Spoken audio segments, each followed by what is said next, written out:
Chemistry ক্লাসে কজন ছিল তোমরা? স্যার 15 জন। ও আচ্ছা, এখন তাহলে অনেকে রেস্টে আছে, এখানে আমি সহ 8 জন। ওকে,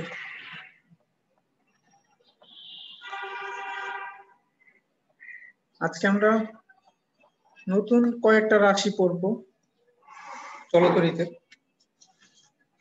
সবগুলো রাশি স্কেলার রাশি, সবগুলো রাশি স্কেলার, তাহলে আর দিক নিয়ে টেনশন নাই।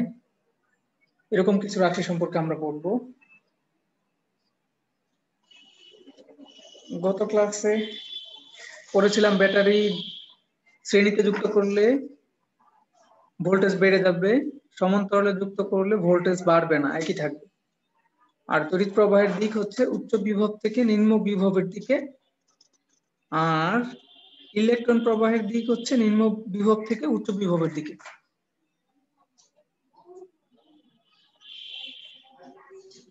ওকে, আজকে আমরা শুরুতেই প্রবাহ মাত্রা এরা সেটা পড়া শুরু করব। প্রবাহ মাত্রা আমরা প্রথম অধ্যায়ে পড়ছিলাম মৌলিক রাশিগুলোর মধ্যে একটা রাশি হচ্ছে প্রবাহ মাত্রা বা তড়িৎ প্রবাহ মাত্রা। একে আই দিয়ে প্রকাশ করা হয়, এর একক হচ্ছে অ্যাম্পিয়ার, ক্যাপিটাল এ দিয়ে লেখা হয়, একজন বিজ্ঞানীর নামে, এই কারণে ক্যাপিটাল এ। তো আমরা তড়িৎ প্রবাহ মাত্রা হিসাব করে ফেলতে পারি। কোন একটা তারের মধ্যে দিয়ে কি পরিমাণ তড়িৎ প্রবাহিত হচ্ছে সেটা আমরা হিসাব করে ফেলতে পারি। হিসাব করার জন্য আমাদের দুইটা রাশি দরকার। ধরো এই বরাবর এদিক দিয়ে ইলেকট্রন প্রবাহিত হচ্ছে, তাহলে তড়িৎ প্রবাহিত হচ্ছে এদিক দিয়ে। এই বরাবর আমাদের একটা ডিটেক্টর আছে, ধরে নাও। ডিটেক্টর বলতে এদিকে কতগুলো ইলেকট্রন যাচ্ছে আমরা হিসাব করে ফেলতে পারি। বাম পাশ থেকে এই দাগের বাম পাশ থেকে ডান পাশে কত ইলেকট্রন যাচ্ছে আমরা হিসাব করতে পারি, একদম পিন পয়েন্ট হিসাব করতে পারি। এখন যেহেতু আমরা হিসাব করতে পারি, তাহলে একটা ইলেকট্রন যদি যায় তাহলে কতটুকু চার্জ যাবে? 1.6 × 10⁻⁹ কুলম্ব। এবার যত সংখ্যক ইলেকট্রন যাবে অত সংখ্যক, মনে করো n সংখ্যক ইলেকট্রন গেল, তাহলে আমাদের চার্জের পরিমাণ হবে n × 1.6 × 10⁻⁹ কুলম্ব। এই রাশিটা আমাদের লাগবে যে এই একটা দাগ বরাবর কতগুলো ইলেকট্রন প্রবাহিত হয়ে যাচ্ছে। আরেকটা রাশি লাগবে আমাদের, সেটা হচ্ছে আমরা মাপতেছি তড়িৎ প্রবাহ মাত্রা। এই বরাবর কোন একটা দাগ বরাবর প্রস্থচ্ছেদ বরাবর, মানে মনে করো এদিক দিয়ে কেটে ফেললাম, তাহলে কতগুলো ইলেকট্রন যাচ্ছে আমরা দেখতেছি, হিসাব করতে পারতেছি। কতগুলো ইলেকট্রন গেল সেটা আমরা হিসাব করে ফেলবো, তাহলে ওইখান থেকে মোট চার্জের পরিমাণ হিসাব করে ফেলবো, মোট চার্জের পরিমাণ হিসাব করে ফেলবো। এখন মনে করো মোট চার্জের পরিমাণ কিউ, আমরা চার্জকে কিউ দিয়ে প্রকাশ করি, ক্যাপিটাল কিউ। এখন কি পরিমাণ চার্জ এই দাগের এই পাশ থেকে এই পাশে যাইতে যদি কি পরিমাণ সময় লাগে, আমাদের কি পরিমাণ চার্জ দাগের এই পাশ থেকে এই পাশে যাবে, বাম পাশ থেকে ডান পাশে যাবে, এতে যদি কি পরিমাণ সময় লাগে, সবগুলো তো আর একসাথে যাবে না, সময় নিয়ে যাবে, একটা আগে আসবে একটা পরে যাবে। কি পরিমাণ সময় লাগে, তাহলে প্রবাহ মাত্রা হবে I = Q/T। চার্জকে আসসালামু আলাইকুম স্যার। ওয়ালাইকুম সালাম। কতটুকু চার্জ প্রবাহিত হয়েছে আর কতটুকু সময়, এর অনুপাতটাই হচ্ছে প্রবাহ মাত্রা। কতটুকু চার্জ প্রবাহিত হচ্ছে আর এতে কত সময় লাগতেছে এর অনুপাতই হচ্ছে প্রবাহ মাত্রা। তো প্রবাহ মাত্রার একক তো জানতাম আমরা এম্পিয়ার, কিন্তু এইখানে দুইটা রাশি থেকে যদি আমরা একক বের করতে চাই, চার্জের একক আমরা জানি কুলম্ব আর সময়ের একক জানি সেকেন্ড।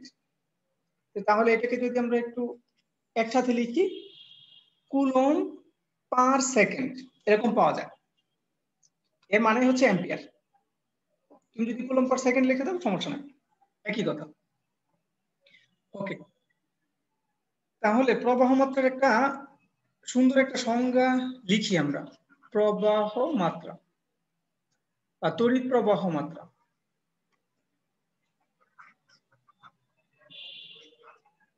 তড়িৎ প্রবাহ মাত্রা কোন একটি পরিবাহীর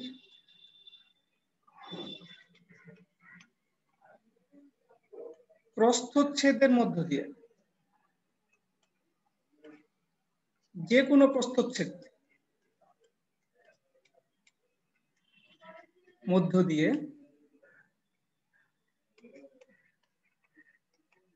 প্রতি সেকেন্ডে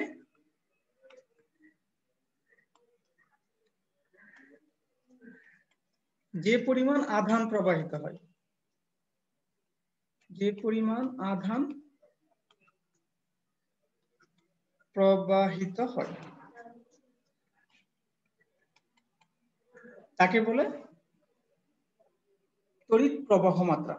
আমাদের এই পরিবাহীর মধ্য দিয়ে, পরিবাহীকে এভাবে প্রস্থ বরাবর সেট করলাম, এর মধ্য দিয়ে প্রতি সেকেন্ডে যে পরিমাণ আধান প্রবাহিত হবে সেটাকেই বলে তড়িৎ প্রবাহ মাত্রা। যদি কিউ সেকেন্ডে টি সেকেন্ডে কিউ পরিমাণ আধান প্রবাহিত হয়, তাহলে প্রতি সেকেন্ডে হবে কিউ বাই টি, এটাকেই বলে তড়িৎ প্রবাহ মাত্রা। ওকে, আমাদের এই সমীকরণটা কাজে লাগবে। এখন তোমাকে যদি বলে একটা প্রবলেম সলভ করবা সবাই, তোমাকে বলেছে যে কোনো একটা পরিবাহীর একক প্রস্থচ্ছেদের মধ্য দিয়ে বা যে কোনো প্রস্থচ্ছেদের মধ্য দিয়ে 1 মিনিটে বা প্রতি মিনিটে 720 কুলম্ব চার্জ প্রবাহিত হচ্ছে,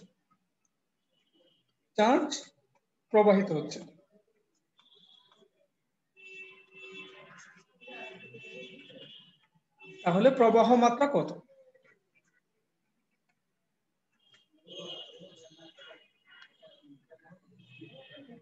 কোন একটা পরিবাহীর মধ্য দিয়ে প্রতি মিনিটে 720 কুলম্ব চার্জ প্রবাহিত হচ্ছে, এদিক থেকে এদিকে প্রতি মিনিটে 1 মিনিটে 720 কুলম্ব চার্জের পরিমাণ দেয়া আছে, প্রবাহিত হচ্ছে। তাহলে এখানে প্রবাহ মাত্রা কত? স্যার 12। স্যার 12 কি 12 কি? স্যার প্রবাহ মাত্রা 12। একক বলতে হবে বাবা, একক ছাড়া কোনো রাশি নাই। প্রবাহ মাত্রা একক কি? Sir coulomb. অ্যাম্পিয়ার। প্রবাহ মাত্রা একক অ্যাম্পিয়ার। হ্যাঁ, ওকে, তাহলে আমরা এটা কিভাবে করছিলাম? তাহলে এটা জানা আছে I equal Q by T দেয়া ছিল, টি ইকুয়াল এবার দেয়া আছে কত? 60 সেকেন্ড, সেকেন্ডে নিতে হবে। আর চার্জের পরিমাণ দেয়া আছে 720 কুলম্ব। প্রবাহ মাত্রার একক আমরা জানি, তাহলে 720 উপরে নিচে 60, তো 6 12 72 সমান 12 অ্যাম্পিয়ার। ওকে, তাহলে প্রবাহ মাত্রা বের করার একটা সমীকরণ আমরা শিখলাম। আমরা আরো একটা সমীকরণ শিখব এখন। এটা হচ্ছে বিখ্যাত ওহমের সূত্র। এটা কিন্তু এই অধ্যায়ে সব জায়গায় কাজে লাগবে। এখন যেটা শিখব ওহমের সূত্র, টিচারদের খুব পছন্দের সমীকরণ ওহমের সূত্র। ওহমের সূত্র কি কেউ তোমরা পড়েছ?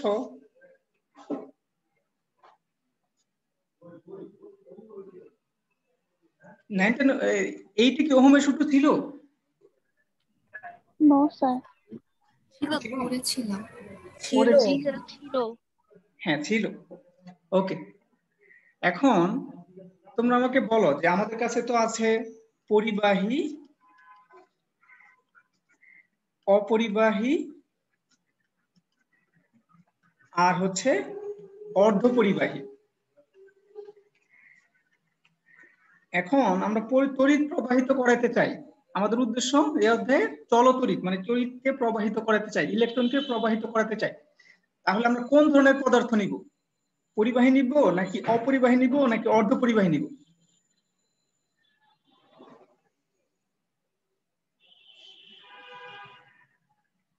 আমরা শুধুমাত্র পরিবাহী নিব, আর কোনো কিছুকে অ্যালাউ করব না।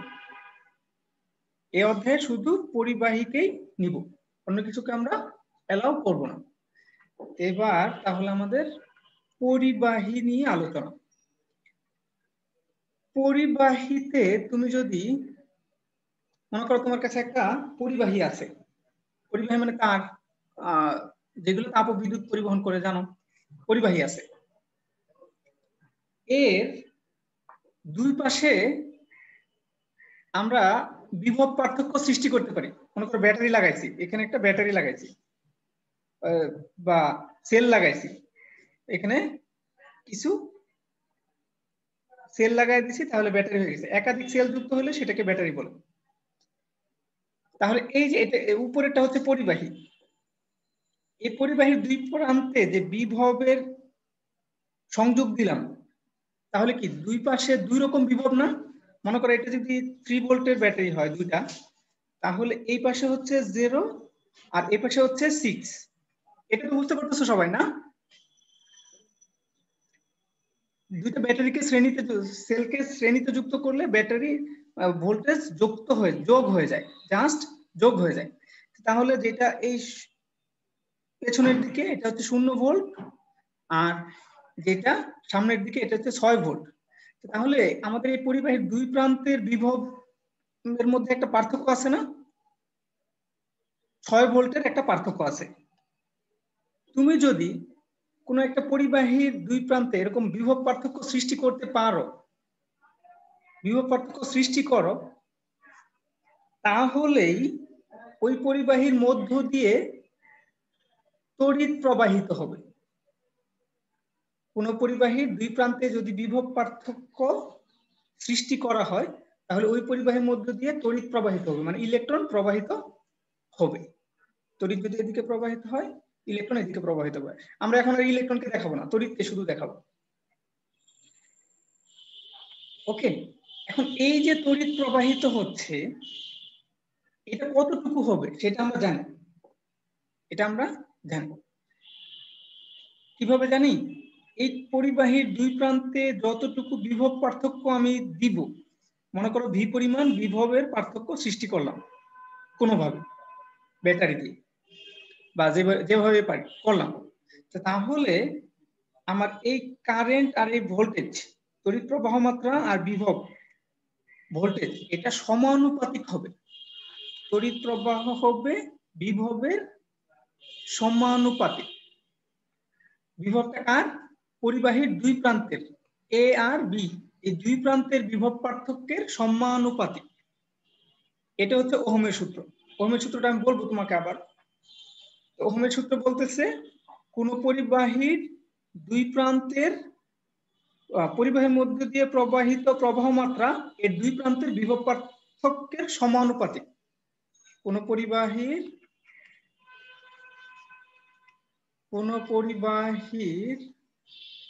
প্রবাহ মাত্রা মানে কারেন্ট,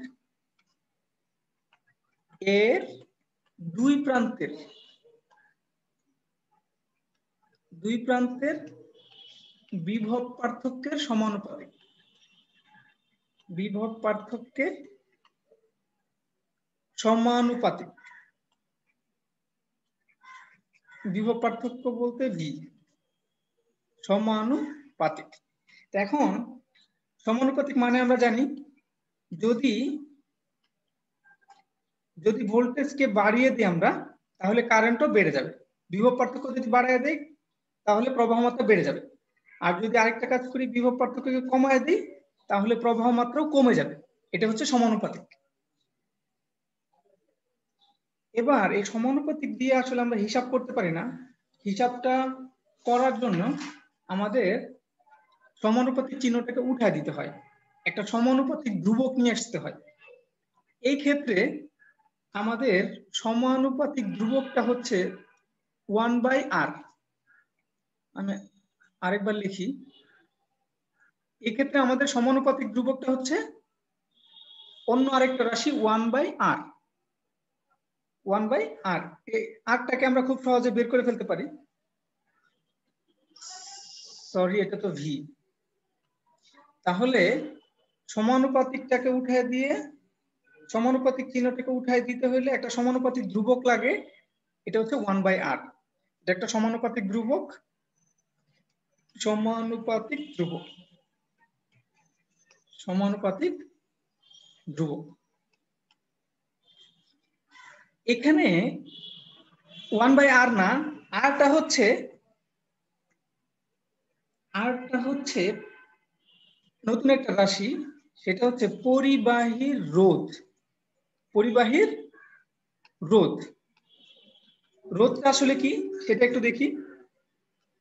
আমরা জানি কোন একটা পরিবাহী, মনে করো একটা পরিবাহী কল্পনা করলাম, পরিবাহীর মধ্যে এরকম পরমাণু আছে, অসংখ্য পরমাণু আছে, অনেক পরমাণু আছে। এখন ইলেকট্রন যখন প্রবাহিত হইতে চায়, মনে করো এই ছোট্ট একটা ইলেকট্রন প্রবাহিত হইতে চাচ্ছে, তখন এদিক দিয়ে যখন যাবে, তখন দেখো এই পরমাণুর সাথে একটু ধাক্কা খাবে, এই পরমাণুর সাথে একটু ধাক্কা খাবে। বা এখানে যদি আরেকটা ইলেকট্রন থাকে, তাহলে ও একে বিকর্ষণ করবে, বিকর্ষণ করে এদিকে ঠেলে পাঠাবে। আবার এইদিকে ইলেকট্রন বিকর্ষণ করে ঠেলে পাঠাইতে পারে। এরকম ঠেলা ধাক্কা খাইতে খাইতে খাইতে খাইতে সে শেষ পর্যন্ত পৌঁছাবে। এই যে ইলেকট্রন প্রবাহিত হইতে গিয়ে যে বাধার সম্মুখীন হচ্ছে, এই বাধাটাকেই বলে রোধ। তাহলে রোধের সংজ্ঞা কি? তড়িৎ প্রবাহের সময় পরিবাহীর মধ্যে এটি যে বাধার সম্মুখীন হয়, তড়িৎ প্রবাহের সময়, তড়িৎ প্রবাহের সময়, আচ্ছা আরেক পৃষ্ঠা লিখি, তড়িৎ প্রবাহের সময় আবার লিখি রোধের সংজ্ঞাটা। তড়িৎ প্রবাহের সময় পরিবাহীর মধ্যে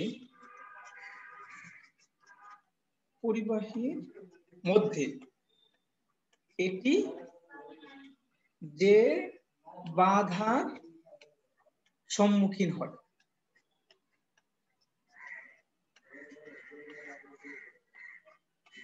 একে ওই পরিবাহীর রোধ বলে। ওই পরিবাহীর রোধ বলে। বিভিন্ন পরিবাহীর ক্ষেত্রে রোধ বিভিন্ন রকম, তামার ক্ষেত্রে একরকম, লোহার ক্ষেত্রে একরকম, রূপার ক্ষেত্রে আরেক রকম। ঠিক আছে, রোধকে আর দিয়ে প্রকাশ করা হয়। এর একক হচ্ছে ওহম, একক হচ্ছে ওহম, ওহমের সূত্র অনুযায়ী ওহম। আর এককের প্রতীকটা হচ্ছে ওমেগা। তোমাদের বই থেকে দেখে নিও, এরকম গ্রিক একটা লেটার, এটাকে বলে, অবশ্যই তোমাদের বইতে সিগমা লিখছে, এটা আসলে ওমেগা। হ্যাঁ, তোমাদের বইতে সিগমা লিখছে, তুমি সিগমায় পড়বা। তাহলে তড়িৎ যে রোধটা আছে সেটার একক হচ্ছে ওহম, এর প্রতীকটার নাম হচ্ছে সিগমা। প্রতীকটার নাম লাগবে না। ওকে, আমরা একটা সমীকরণ করলাম, I ইকুয়াল V/R, মানে আরটাকে এই পাশে নিচে নিয়ে এসে লিখলাম। এই ফরম্যাটটা আমরা খুব কম ইউজ করি। আমরা সাধারণত আরটাকে যদি ওই পাশে নিয়ে যাই, ভাগ আছে গুণ হয়ে যাবে, তাহলে V ইকুয়াল IR, এটা অনেক বেশি ব্যবহার করব, মুখস্থ করে ফেলবা। দুইটা সমীকরণ করলাম, I ইকুয়াল Q/T আর V ইকুয়াল IR। ওকে, দুটো সমীকরণ মুখস্থ করে ফেলো। এখন বলতো ভোল্টেজ, এই বিভব পার্থক্য, এর একক কি? ভি এর একক বলো।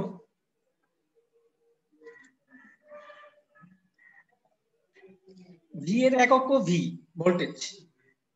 ভি এর একক ভি, তড়িৎ প্রবাহ মাত্রার একক অ্যাম্পিয়ার, আর রোধের একক ওহম। ওহম। ওকে, মনে থাকবে। এইখানে তো এটা সময়, সময়ের একক তো সেকেন্ড সবাই জানে, আর চার্জের একক কুলম, এখানে তো আবার প্রবাহ মাত্রা একক অ্যাম্পিয়ার। ওকে, আমরা এই সূত্রটা ভি কল আইআর অনেকবার ব্যবহার করব, অনেকবার ব্যবহার করব। এবার তাহলে আমরা আরেকটু আগাই, আমরা রোধ নিয়ে আরেকটু কাজ করি। মনে করো তোমার কাছে দুইটা তার আছে, একই রকম বলতে মোটা একই রকম, এটা একটা এইটা একটা, একটা চেয়ে আরেকটা মনে করো দ্বিগুণ লম্বা, এটা মনে করো এল পরিমাণ লম্বা, এটা 2L পরিমাণ লম্বা ধরো। তাহলে আমরা তো জানি পরিবাহীর মধ্য দিয়ে তড়িৎ প্রবাহের সময় যে বাধার সম্মুখীন হয় তাকে রোধ বলে। তার মানে এই তারেরও কিছুটা রোধ আছে, এই তারেরও কিছুটা রোধ আছে, খুবই অল্প রোধ আছে। এখন প্রশ্ন হচ্ছে যে দুইটা তারের কি রোধের পরিমাণ সমান? না, রোধের পরিমাণ সমান না। একই রকম তার যদি হয়, এটাও যদি কপারের তার হয়, এটাও যদি কপারের তার হয়, এটা যদি ডাবল লম্বা হয়, তাহলে দ্বিতীয় তারের রোধ দ্বিগুণ হবে। এই তারের রোধ, উপরের তারের রোধ যদি আর হয়, দ্বিতীয় তারের রোধ হবে 2R, দ্বিগুণ হয়ে যাবে। আর যদি আমরা আরো 3 গুণ লম্বা একটা তার নেই, 3L পরিমাণ লম্বা একটা তার নেই, তাহলে রোধের পরিমাণ 3R হয়ে যাবে। তার মানে হচ্ছে রোধ তারের দৈর্ঘ্যের সমানুপাতিক। দৈর্ঘ্য যদি বেড়ে যায়, রোধের পরিমাণ বেড়ে যাবে। এটা একটা রোধের সূত্র, হ্যাঁ, রোধের দৈর্ঘ্যের সূত্র। এটা হচ্ছে রোধের দৈর্ঘ্যের সূত্র, রোধের দৈর্ঘ্যের সূত্র। রোধের দৈর্ঘ্যের সূত্র আমাদের কি বলতেছে? কোন পরিবাহীর রোধ এর দৈর্ঘ্যের সমানুপাতিক, কোন পরিবাহীর রোধ এর দৈর্ঘ্যের সমানুপাতিক। রোধের আরো কয়েকটা সূত্র আছে, আমরা একটু দেখি। এবার আরেকটা সূত্র হচ্ছে প্রস্থচ্ছেদের সূত্র। আগেরটা ছিল দৈর্ঘ্যের সূত্র, এবারটা হচ্ছে প্রস্থচ্ছেদের সূত্র। প্রস্থচ্ছেদের সূত্র, প্রস্থচ্ছেদ বলতে যে তার আছে, এটাকে প্রস্থ বরাবর যদি কেটে ফেলি, প্রস্থ বরাবর কেটে ফেলি, তাহলে ওইখানে একটা বৃত্ত এরকম দেখতে পাবো, তাই না? যত চিকনই হোক এরকম একটা বৃত্তাকার দেখতে পাবো। এই যে প্রস্থচ্ছেদটা, এখানে তো ছোট্ট একটা ক্ষেত্রফল হবে, তাই না? এটাকে যদি আমরা এ দিয়ে প্রকাশ করি, তাহলে একটা চিকন তার আর একটা মনে করো মোটা তার, এটা ধরো যে এর তুলনায় ক্ষেত্রফল ডাবল, ক্ষেত্রফল ডাবল, মানে মোটা, অনেক মোটা তার। তাহলে এটা চিকন, একটু লিখে ফেলি তাহলে সুবিধা হবে তোমাদের। চিকন বা সরু, আর এটা মোটা তার, মোটা একটা রাস্তা। তুমি চিন্তা করো যে একটা সরু রাস্তা আর একটা মোটা রাস্তা, কোনটাতে অ্যাক্সিডেন্ট বেশি হবে? যেখানে সরু রাস্তা, অ্যাক্সিডেন্ট মানে হচ্ছে ধাক্কা কোথায় বেশি খাবে? সরু রাস্তায় ধাক্কা বেশি খাবে, মোটর রাস্তায় ধাক্কা কম খাবে। তাহলে আমরা বুঝতে পারতেছি রোধের ক্ষেত্রে এই প্রস্থচ্ছেদ মানে যত কম হয় বাধার পরিমাণ তত বেশি। তার মানে হচ্ছে এইখানে রোধটা হবে প্রস্থচ্ছেদের ক্ষেত্রফলের ব্যস্তানুপাতিক, প্রস্থচ্ছেদের ক্ষেত্রফলের ব্যস্তানুপাতিক। যদি মোটা হয়ে যায় তাহলে রোধের পরিমাণ কমে যাবে। তাহলে রোধ পরিবাহীর প্রস্থচ্ছেদের ক্ষেত্রফলের ব্যস্তানুপাতিক, ব্যস্তানুপাতিক মানে উল্টা, যদি মোটা হয়ে যায় তাহলে রোধের পরিমাণ কমে যাবে। তাহলে দ্বিতীয় সূত্রটা কি? পরিবাহীর রোধ এর প্রস্থচ্ছেদের ক্ষেত্রফলের, মানে মোটা কত চিকন এর উপর নির্ভর করে প্রস্থচ্ছেদের ক্ষেত্রফল, তাই না? প্রস্থচ্ছেদের ক্ষেত্রফলের ব্যস্তানুপাতিক। দুইটা সূত্র শিখলাম। তৃতীয় আরেকটা সূত্র শিখবো, সেটা হচ্ছে উপাদানের সূত্র। উপাদানের সূত্র, এটাই লাস্ট। উপাদানের সূত্র আমাদেরকে বলতেছে পরিবাহীর রোধ বিভিন্ন উপাদানের জন্য বিভিন্ন রকম, রোধ বিভিন্ন উপাদানের জন্য বিভিন্ন রকম, উপাদানের জন্য বিভিন্ন রকম। মানে হচ্ছে লোহার জন্য যে পরিমাণ রোধ তুমি পাবা, 1 মিটার দৈর্ঘ্যের একটা লোহার তার নিলা, যে পরিমাণ রোধ পাবা, মনে করো 1 ওহম পাইলা, ধরো এমনিতে বললাম, এত পাবা না, অনেক কম পাবা। যদি কপার নাও তাহলে দেখা যায় যে অন্যরকম পাবা, মনে করো 1/2 ওহম পাইলা। আর যদি গোল্ড নাও, গোল্ডের 1 মিটারের তার নিলা, তাহলে মনে করো যে 2 ওহম পাইলা।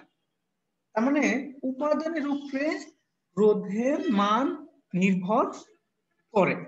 তুমি একটা তার নিয়ে 1 মিটার তার নিয়ে বলতে পারো না যে এর রোধ 1 ওহম। তোমাকে জানতে হবে উপাদানটা কিসের। তারটা কি লোহার তৈরি, না তামার তৈরি, নাকি গোল্ডের তৈরি। ঠিক আছে, তাহলে রোধের পরিমাণ এর উপাদানের উপরে নির্ভর করে। এটা আমরা আপাতত সমীকরণে কাজে লাগাবো না, হিসাবে কাজে লাগাবো না, জানা থাকলে হবে। ভিন্ন ভিন্ন উপাদানের রোধ ভিন্ন রকম, এটা জানা থাকলে হবে। আচ্ছা, আমরা দুইটা সমীকরণ পড়ছি, একটা হলো রোধের দৈর্ঘ্যের সূত্র, রোধ দৈর্ঘ্যের সমানুপাতিক। আরেকটা পড়ছি রোধ হচ্ছে প্রস্থচ্ছেদের ক্ষেত্রফলের ব্যস্তানুপাতিক। তো এই দুটাকে যদি আমরা সমন্বয় করি, আমরা অনেকবার সমন্বয় করেছি, সমন্বয় কিভাবে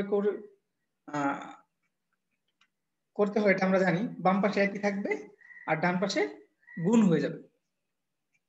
এই দুটোকে সমন্বয় করলে এই সমীকরণটা আমরা পাবো। এখন সমানুপাতিক চিহ্ন দিয়ে তো আমরা কাজ করতে পারি না, তাহলে সমানুপাতিক চিহ্নটা উঠায় দিতে হবে। এইখানে সমানুপাতিক চিহ্ন উঠায় দিলে আমাদের একটা রাশি আসবে, সেটা হচ্ছে ঘনত্বের রো না, এটা রো কিন্তু ঘনত্বের না, এটা হচ্ছে আপেক্ষিক রোধ। এই রাশিটার নাম হচ্ছে আপেক্ষিক রোধ। আপেক্ষিক রোধ হচ্ছে রো দিয়ে প্রকাশ করি আমরা, R equal rho L divided by এ।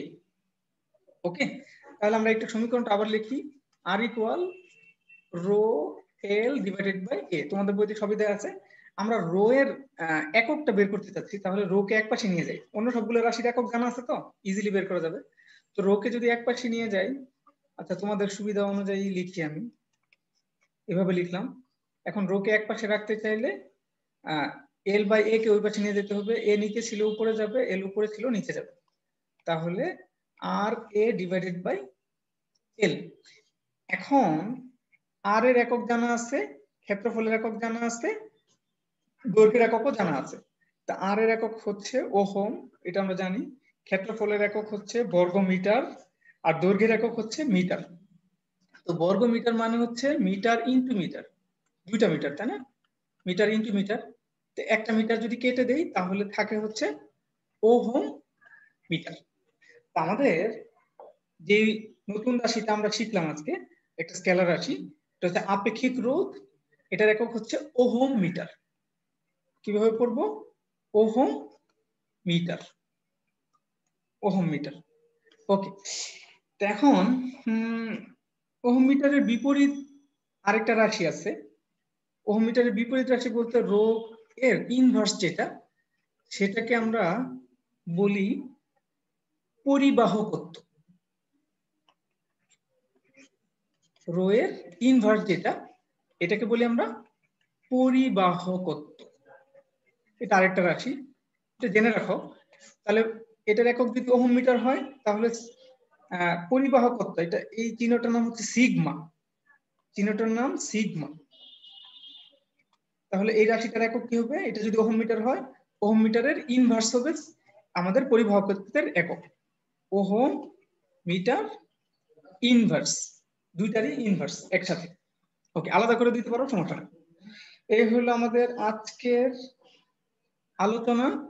আমি সবাই অ্যাটেন্ডেন্স নিয়ে কি কি পড়লাম আরেকবার দেখব। অ্যাটেন্ডেন্সটা একটু নিয়ে নেই।